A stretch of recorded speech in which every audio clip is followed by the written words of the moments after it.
Mas a gente abre falando de uma questão extremamente importante e que cada vez mais nesse pós-pandemia a gente consegue perceber o quanto muitas pessoas que já tinham alguns problemas ligados às questões emocionais e doenças mesmo específicas ficaram ainda piores. Então hoje a gente convidou mais uma vez Lala Fonseca, que é psicóloga. Bem-vinda. Muito obrigada, Prazer Carol. recebê-la. Pra gente falar aqui, de transtorno bipolar e de transtorno borderline, que são coisas diferentes e as pessoas acabam confundindo, né, Lala? Bem-vinda. Obrigada, muito obrigada. Essa introdução faz sentido, né, a qual eu comentei agora. A pandemia deu uma piorada muito séria, né? Os transtornos mentais, né? A gente está falando, por exemplo, ansiedade, depressão, quadros que aumentaram 80%, 90% em decorrência do isolamento social. Pois é. Tá? Então a gente se isolou, a gente deixou de viver algumas outras coisas e ficamos só com as nossas questões. Sem dúvida. Tá? Então o que a gente tem? A gente teve um agravamento de diversas questões em relação ao estresse e aí os quadros foram se acentuando, a nossa ansiedade subiu bastante, né? E aqui a gente está falando de duas situações, embora diferentes, mas que precisam de diagnósticos, né? Sim, precisa de acompanhamento médico, inclusive. É doença, né? Sim, sim. As duas. Assim como o transtorno depressivo, assim como o transtorno ansioso. Mas são transtornos um pouco mais graves e que muitas vezes as pessoas falam, hoje acordei bipolar. Ou ele parece bipolar porque mudou de opinião. Entendi. Então hoje a gente vai esclarecer a diferença, o que é isso. Vamos começar. A gente tem uma dinâmica muito legal que a Lala vai colando aqui, a gente vai entendendo então as diferenças, até para que a gente consiga muitas vezes ajudar quem precisa, né? Para as pessoas ou se identificarem ou que a gente identifique a distância para que essa ajuda seja realmente multidisciplinar. Sim. Vamos lá. Vamos lá. Então acho que a gente começa deixando claro, né, que o transtorno bipolar é um transtorno de humor, tá? Diferente do borderline, que é um transtorno de personalidade. O que significa isso, né? Significa, na realidade, o transtorno de humor é algo que envolve os nossos neurotransmissores, tá? E aí acontece um desequilíbrio nos nossos dias, na nossa vida. Tá. O transtorno bipolar, ele pode, um episódio, né? Eu vou explicar direitinho, mas um episódio, ele é composto de um episódio deprimido e o episódio de mania. Uma mudança muito grande da pessoa. Ou de euforia, a gente poderia dizer assim. Mania, euforia, é o mesmo significado, né? Uma pessoa over, às vezes você percebe que, nossa, de uma semana para cá, ou um episódio acontece 2 semanas, ao longo de um tempo, depois de algum tempo, você percebe, nossa, mas ela tá tão diferente, tá expansiva, tá falando bastante, tá me convencendo das coisas, tá extremamente maquiada. Tá. Você percebe que é um pouco diferente, a pessoa parece que tá num velório, mas ela tá assim, contando piada e super feliz. Entendi. Tá? Uma situação que não condiz com aquele comportamento. Tá? Então, o transtorno de humor, ele explica exatamente dessa maneira. O que faz o desequilíbrio da pessoa são os neurotransmissores, é a química interna. Tá? Isso precisa de diagnóstico, como eu falei no início, sim, certo? Sim, sem sombra de dúvida. O borderline, por ser um transtorno de personalidade, é a forma da pessoa ser.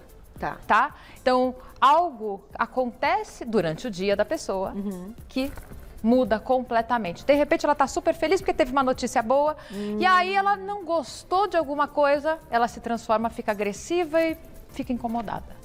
Só que aí eu te pergunto, Lala, é difícil, claro, não sendo profissional, por isso que precisa de diagnóstico, precisa de acompanhamento médico e multidisciplinar, mas quando a gente bate o olho nos dois transtornos, a gente também pode dizer que vão ter pacientes que vão ter as duas características e que pode ter as coisas acontecendo ao mesmo tempo. Sim.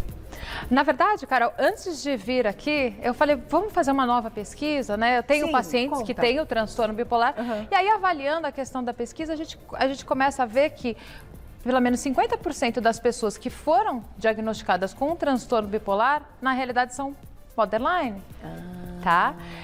O diagnóstico, por isso que a gente está fazendo esse quadro hoje, porque o diagnóstico é extremamente difícil e fácil de ser confundido as duas coisas. E aí, claro que o tratamento, o acompanhamento dessas questões Vai ser diferente. Vai ser diferente. Entendi.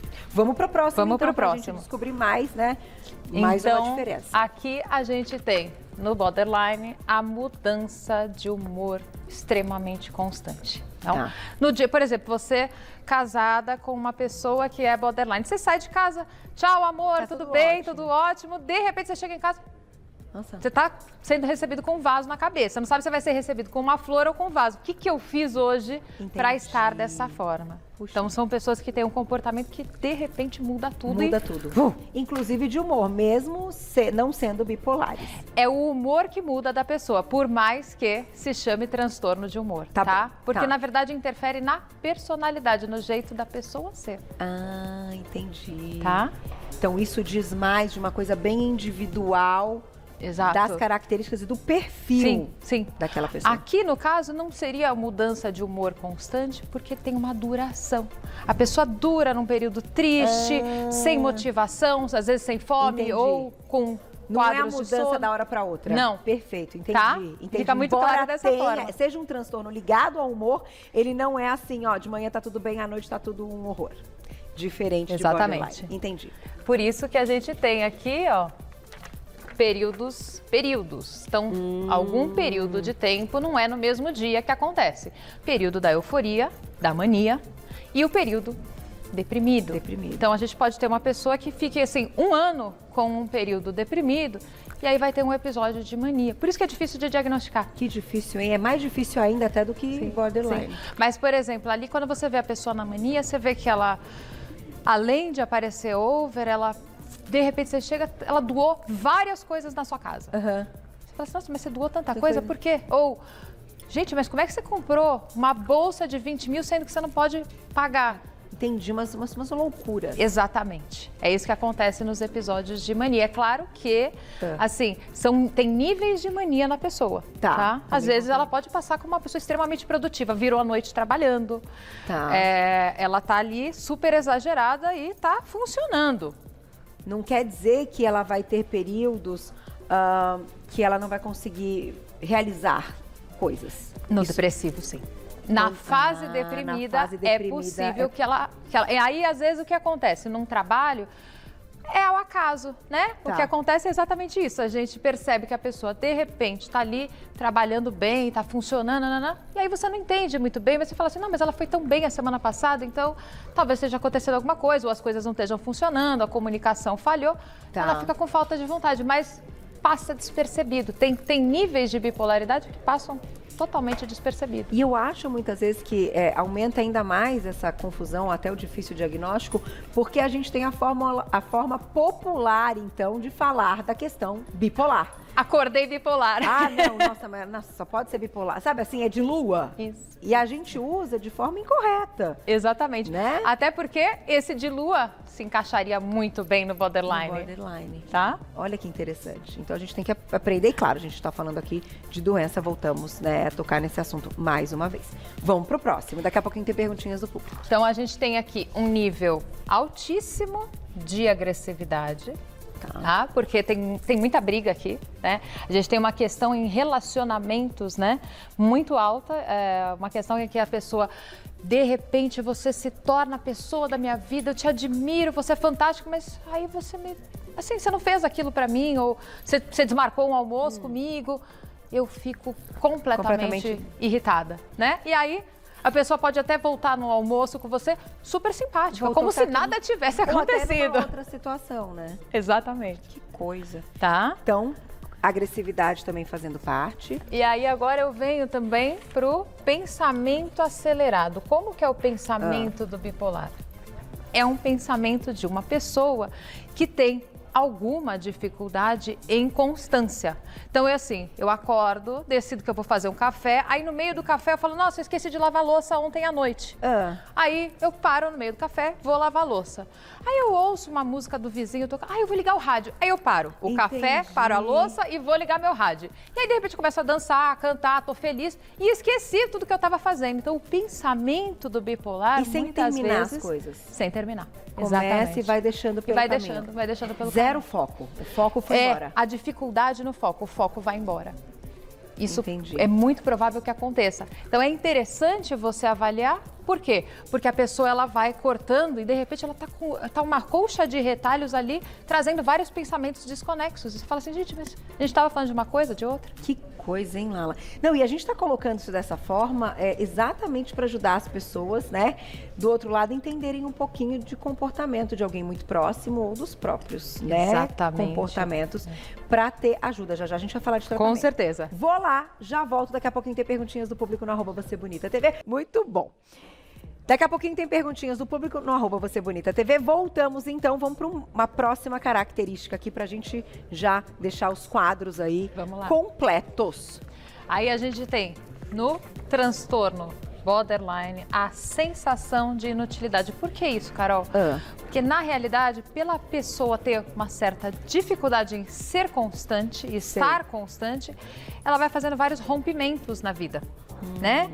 Então ela é aquela pessoa que tem dificuldade em manter algo, em gostar, né? Em ter uma constância, e a relação desta pessoa acaba sendo comprometida. Então ela se apega no relacionamento com unhas e dentes, mas da mesma forma se decepciona e aí rompe tudo. Então ela fica com uma sensação que nada funciona na vida dela. E que ela também não consegue dar conta de resolver as coisas que ela precisa. Exatamente. Se sente meio assim, não, comigo nada certo. Nada funciona. Nem vou fazer porque tenho certeza que vai dar errado. Mais ou menos isso. Mais ou menos isso. E aí a gente tem a impulsividade que eu poderia colocar aqui no meio. Por quê? Porque pertence aos dois. Tá? São pessoas extremamente impulsivas de formas diferentes. Aqui, relacionado à agressividade, então eu não meço muito as minhas relações, eu não meço muito os meus rompimentos, eu não meço. Eu não consigo me conter, né? Avaliar e me conter as situações. E a impulsividade em relação ao transtorno bipolar está na fase da mania. Eu acabo sendo impulsiva, doando todo o meu guarda-roupa, fazendo compras excessivas. Coisas que mereciam aquele tempo do pensar, do com calma escolher e decidir, não existe em nenhum dos dois transtornos. Exatamente. Agora, quando a gente pensa, Lala, assim, num controle, né? Porque eu imagino que alguns diagnósticos, eles aconteçam e difícil dizer que aquilo vai ter uma cura e que para o resto da vida, então, depois de um tratamento, a pessoa vai conseguir viver bem. Porque a todo momento tem algo que, numa situação que a gente se depara ao longo da vida, pode voltar, né? E trazer como um gatilho todas essas questões. Então, como deve ser hoje tratado os transtornos? Falando agora dos dois. Tá, vamos lá. Então é o seguinte, a pessoa com o transtorno bipolar dificilmente vai buscar auxílio. Quem busca auxílio, normalmente é a família. Que percebe, que nota que... Porque a pessoa na fase da mania é muito diferente, é muito over, muito exagerada. E comete coisas que não são ok para a família, né? Assim, nossa, mas como assim você comprou e a gente não tem como a gente vai pagar as nossas contas? Coisas muito estranhas. Exato. Então, e a pessoa se sente muito bem na fase da mania. A gente se sente assim, nossa, plena, eu sou poderosa, posso fazer qualquer coisa. Entendi. Então, eu não quero me tratar. Quer dizer, eu não sei que isso é uma doença. Porque tá tudo ótimo neste momento. Tá tudo ótimo neste momento, exatamente. Então, quando o paciente precisa do medicamento, ambos tratamentos precisam de tratamento psiquiátrico e psicológico. Um para aprender a conviver e entender que eu tenho este quadro e começar a aprender a me controlar, tá? E o outro para entender que eu tenho algumas fases e o medicamento é extremamente importante para mim. Porque quando eu tomo o medicamento, ele segura a minha fase da mania. E quando ele segura a minha fase da mania, eu vou me sentir um pouco pior. Entendi. Eu não vou me sentir tão feliz como eu estava me sentindo. Então eu paro o medicamento, eu paro os tratamentos. O bipolar tem muito disso. Eu paro o tratamento. Porque acha que a fase da euforia tá tudo ótimo, estou curada e não tenho mais nada. Os meus pacientes, muitas vezes, fogem da terapia nessa fase. Na fase, você percebe que faltou uma sessão, faltou duas, deve estar na fase da mania, né? Aí você manda uma mensagem, pergunta, tá tudo bem? Como é que estão as coisas e tal? Eu comprei um tapete que eu não precisava, comprei não sei o que. Talvez, né, doutora, esteja precisando voltar. E aí a pessoa começa a se conscientizar que o tratamento é extremamente importante para os dois quadros. Muito interessante. Vamos botar a perguntinha do público já, quem escreveu pra gente na tela. Olha lá. Obrigada. Darkley, é isso, né? Beijo pra você.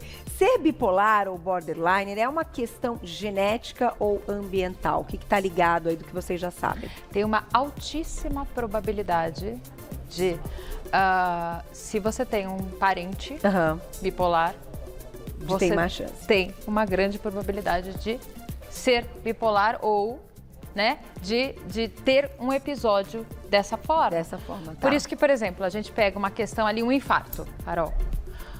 O infarto, ele vem em decorrência e ele traz alguns sinais, né? Se você toma alguns cuidados, se você começa a fazer algumas avaliações, se você percebe, muitas vezes você consegue segurar a probabilidade de você ter um infarto. Sem dúvida. Você faz o tratamento. Da questão toda familiar e do aumento de chance, pensando nessa questão hereditária e genética. Exato. Então, assim, você tem uma genética com transtorno bipolar, você já começa a ficar de olho e fala assim, pera, mas será que, assim, eu não estou me sentindo muito triste em alguns momentos e de repente eu estou muito legal, eu estou muito feliz, o que está acontecendo comigo? Talvez eu precise de um acompanhamento para que não piore, não acentue, entendeu? Você sabe que minha mãe tem uma frase, agora sempre quando a gente fala de questões genéticas, etc., hereditárias, eu lembro da frase dela, o fruto não cai longe do pé. Então, essas características de comportamento e tantas outras, em algum momento, buscando ali naquela árvore, a gente vai encontrar uma semelhança e conseguir. Algo. Meu marido fala, o pé de macieira não cai pera. Então é isso aí, tá vendo, gente? Lembra disso, porque eu acho que também pra gente... E aí, no final, quem tá ajudando, então, como você disse, normalmente são os familiares que levam, que buscam a ajuda. Quando a pessoa tem muito claro o que está acontecendo e consegue enxergar de fora o quadro, né, que não está acontecendo com ela, porque quando acontece com a gente é muito mais difícil, ela consegue pensar, aí eu tenho uma prima talvez assim. Ah, minha avó ou minha mãe uma vez contou que tá. Então, assim, há uma semelhança. Às vezes não é uma semelhança tão clara e tão simples de pai e mãe, não é, Lala? Não. Mas são questões familiares mesmo. Isso é muito interessante. Sim, tenho lido meio sobre essas coisas, sabia? Quando você fala ali é comportamental, é porque, na verdade, será que a sua mãe também não tinha uma questão genética em relação a isso e também se comportava dessa forma? Sim. Não foi que você necessariamente aprendeu a ser desta maneira, aprendeu a ter essa falta de limites. Não, não é isso. Não é isso. É porque já tem um traço genético que está envolvido. Então a pessoa age, uma coisa vai reforçar a outra. Você vai ver como comum ser uma pessoa explosiva. Igual o síndrome do pânico, também tem, né? Uma ligação. Na realidade, existe algo que a gente tem analisado que são neurônios espelho. Então, assim, eu estou extremamente ansiosa, o quanto que eu não contamino você para você também ficar ansiosa? Porque a minha ansiedade, eu falando acelerado e você também se sente assim. Entende? Do mesmo jeito, você tá com uma pessoa que dá uma acalmada, Sim. você entra também no clima e respira. Exato. Entendi. Tem mais perguntinha pra Lala, quem escreveu pra gente? Olha lá. Obrigada, Bianca, um beijo. Gostaria de saber se a mesma pessoa pode ter os dois. Não. Isso não. Na realidade, não. É o que você falou, os diagnósticos podem ser errados. Errados, exatamente. Porque a medicação e o tratamento, né? O tratamento psicológico serve para os dois. Tá. Mas a medicação do borderline envolve muito mais os períodos de crise, né? Então, a pessoa que o psiquiatra que vai passar a medicação, ele vai muito avaliar como a medicação está surtindo efeito nas crises dessa pessoa, no controle dessa pessoa. No bipolar, existe uma mistura de medicação, né? Muitas vezes tem a questão do antidepressivo e o medicamento vai diminuir a questão da mania. Então, não, são tratamentos distintos, mas é difícil de identificar, porque muitas vezes o psiquiatra não está te acompanhando toda semana, o psicólogo sim. Sim. Então, muitas vezes você vai falar uma coisa, vai falar outra, mas não é tão simples assim de notar, mas não dá para ter os dois. Agora, aqui a gente não comentou de uma questão de uma possível depressão também no transtorno borderline. Embora tenha mudança de humor, pode caracterizar quadros depressivos também? Existe a questão da tristeza e da baixa autoestima nessa questão. É uma baixa autoestima, entendi. É uma baixa autoestima, porque ela sente que as coisas não evoluem na vida dela, ela não se sente bem o suficiente pelos conflitos todos que ela acaba ocasionando. Mas a culpa sempre é do outro, né? Entendi. No final... Por isso que não evolui na questão da autoestima. O que eu posso fazer para me sentir melhor? Ela fala, comigo nada dá certo, mas a culpa é sua. Isso, exatamente. Eu tô aqui na terapia por causa do meu marido, não é por minha causa, não. Não é por minha causa, não, entendi. Tem mais perguntinha, né? Olha lá, quem escreveu pra gente na tela. Obrigada, Gu, querido, um beijo. É verdade que uma das diferenças entre os transtornos bipolar e borderline está na velocidade da alternância nos estados de humor? Pacientes com borderline, então, sofrem com mais variações? Sim, é exatamente isso que a gente trouxe, né? A mudança de humor constante do borderline. No bipolar, você percebe períodos distintos. É algum período, não é no mesmo dia que a pessoa vai mudar, tá? Então, exatamente, é a duração, é isso que ajuda, é a duração do quadro que você vai perceber essa alternância. E sabe o que eu ia... Acabou, né, meu tema? Mas só mais essa perguntinha. Além de, claro, medicação e etc., é recomendado, tanto nos dois transtornos, que esses pacientes busquem coisas que deem muito prazer? Então, assim, no fundo, a gente sabe muitas vezes o que é aquilo que dá muito prazer. Então, alguns vão encontrar na atividade física, outros só vão encontrar, de repente, numa viagem, de repente, numa massagem, não sei. Sim. Isso acontece também. Isso acontece também. Aqui no bipolar é na fase da mania. Tá. Né? Na fase do deprimido é difícil. É difícil, né? Até buscar algo que sabe que vai fazer bem. Mas seria interessante, auxilia muito no quadro. Por exemplo, a atividade física, a gente sabe que estimula os nossos neurotransmissores. Eu sempre vejo que você está sempre correndo. Como é que você se sente depois de correr? É parte da minha terapia. A dopamina vai lá em cima, a serotonina vai lá em cima e você se sente bem. Então, isso auxiliaria, né, ao episódio deprimido ficar mais estável. Tá? E aqui no caso do borderline, a sensação, por exemplo, da atividade física auxilia, né? Mas no caso, a terapia ajuda muito a você aprender a interpretar as situações de uma forma mais amena. Entendi. Tá? Não é fácil não, hein? Não é simples. Não é brincadeira não, porque é involuntário, né? É fisiológico. Isso, exatamente. É involuntário. Exatamente. Então... é muito importante manter o tratamento. É isso mesmo. Eu vou deixar o contato da Lala para vocês. Ela que é psicóloga e que hoje veio falar dessas diferenças para a gente poder ajudar e cada vez mais chegar num tratamento que seja efetivo. Quem quiser encontrar o trabalho dela, vai lá no Insta, que é o @LalaFonsecaOficial. @LalaFonsecaOficial. Tudo junto, já encontra o trabalho dela. Obrigada mais uma vez, viu? Adoro nossos papos. Até a próxima. Obrigada, Carol.